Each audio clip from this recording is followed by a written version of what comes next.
रावण यानी गर्जना करने वाला।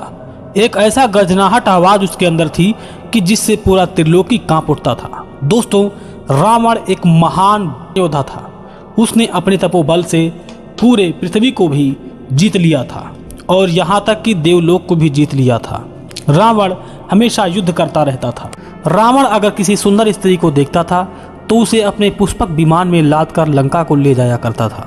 इसलिए हजारों स्त्रियां उसे हमेशा श्राप दिया करती थी। दोस्तों, आप देख रहे हैं अध्यात्म गुरु यूट्यूब चैनल।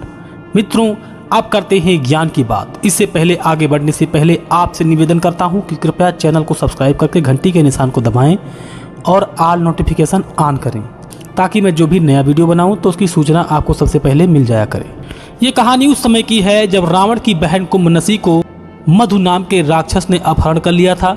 रावण की बहन कुंभनसी वह उसकी मौसी अनला की पुत्री थी और उनके नाना सुमाली की पुत्री अनला और अनला की पुत्री कुंभनसी थी, जो रिश्ते में रावण की मौसी की पुत्री थी।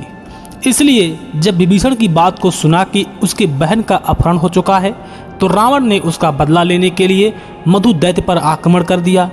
मधु दैत्य के वहां घर पहुंचकर रावण ने उसे ललकारा।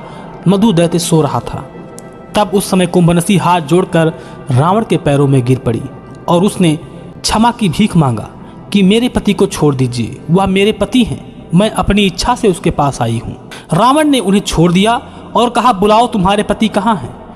तब कुंभनसी ने कहा कि पहले ये वचन दीजिए कि मेरे पति को आप छोड़ देंगे। रावण ने कहा, मैंने तुम्हारे पति को छोड़ दिया, मैं देवलोक पर आक्रमण करने जा रहा हूँ, इसलिए मुझे तुम्हारे पति की जरूरत है।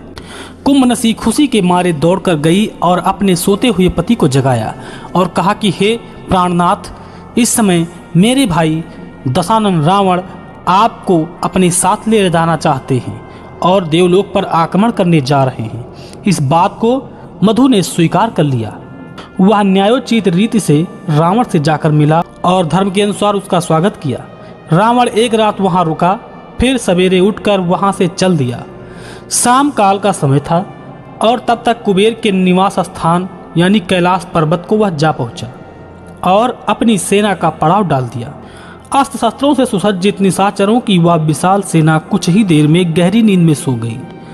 परंतु महापराक्रमी रावण उस पर्वत के शिखर पर बैठा चुपचाप चंद्रमा की चांदनी से चमकते हुए उस विभिन्न स्थानों की नैसर्गिक छटा को निहारने लगा। इसी बीच समस्त अप्सराओं में श्रेष्ठ सुंदरी रंभा उस मार्ग से आ निकली। वह पूरी तरह से सजी हुई थी।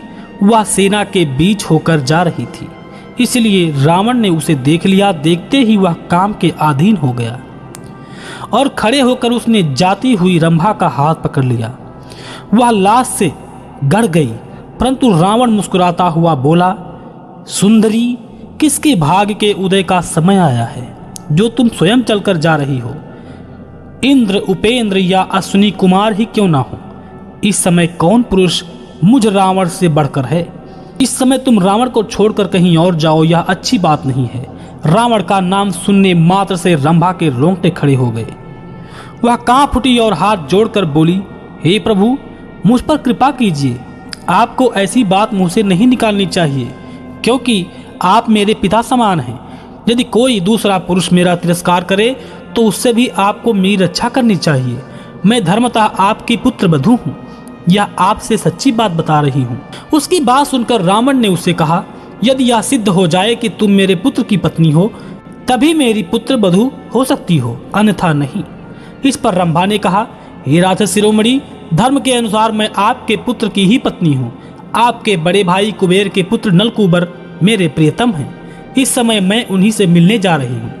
रंभा की इस बात पर रावण ने उससे कहा, हे रंभे, पुत्र वधू वाला नाता उन स्त्रियों पर लागू होता है जो किसी एक पुरुष की पत्नी हो।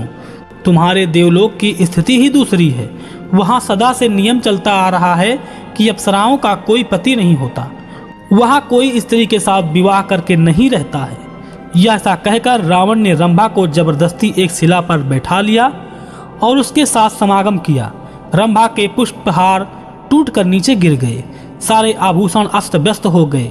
उपभोग के बाद उसने रंभा को छोड़ दिया। वह अत्यंत व्याकुल हो उठी, उसके साथ कांपने लगी। लज्जा और भय से कांपती हुई वह नलकूबर के पास गई और हाथ जोड़कर उसके पैरों पर गिर पड़ी। उसे इस अवस्था में देखकर नलकुबेर ने पूछा, हे रंभा, क्या बात है, मुझसे कहो, तुम इस तरह से क्यों मेरे पैरों में पड़ गई हो?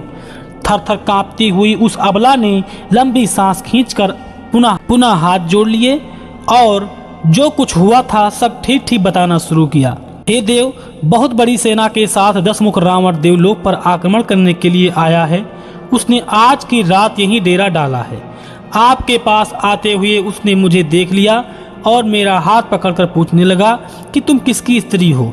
मैंने सब कुछ उसे सच सच बता दिया, लेकिन उसने मेरी बात नहीं सुनी और मैं बार बार कहती रही कि मैं आपकी पुत्रवधू हूँ, लेकिन मेरी सारी बातें अनसुनी करके उसने बलपूर्वक मेरे साथ अत्याचार किया है। यह सुनकर नलकूबर को बड़ा क्रोध आया। उसने ध्यान लगाया और 2 घड़ी में रावण की उस करतूत को जानकर उसके नेत्र लाल हो गए। उसने हाथ में जल लिया, फिर विधि पूर्वक आचमन करके नेत्र आदि सारी इंद्रियों का स्पर्श करने के बाद रंभा को संबोधित करके रावण को श्राप दिया, हे रंभे, तुम्हारी इच्छा न रहने पर भी रावण ने तुम पर बलपूर्वक अत्याचार किया है। अतः आज से वह दूसरी किसी ऐसी युवती से समागम नहीं कर सकेगा जो उसे चाहती ना हो। यदि वह काम पीड़ित होकर उसे ना चाहने वाली युवती पर बलात्कार करेगा तो तत्काल उसके मस्तक के 7 टुकड़े हो जाएंगे। उस रोमांचकारी श्राप को सुनकर रावण ने अपने को ना चाहने वाली स्त्रियों के साथ बलात्कार करना छोड़ दिया। जिन जिन पतिव्रता स्त्रियों को वह हार कर ले गया था, उसे सुनकर वे सब बहुत प्रसन्न हुई। कैलाश पर्वत पर पहुंचकर उसने इंद्रलोक पर धावा बोल दिया। दोस्तों, इस कथा को मैं आगे दूसरे पार्ट में बताऊंगा। अगर आपको वीडियो अच्छा लगा तो वीडियो को लाइक कीजिए और इसका दूसरा पार्ट चाहिए तो कमेंट में पार्ट 2 जरूर लिखें और हो सके तो जय श्री राम लिखकर जरूर जाएं। और अब लेते हैं विदा, पे मिलेंगे ऐसे ही नए टॉपिक के साथ। अगर आप पार्ट 2 लिखते हैं सब लोग मिलकर तो दूसरा पार्ट जरूर बनाएंगे। जय श्री राम।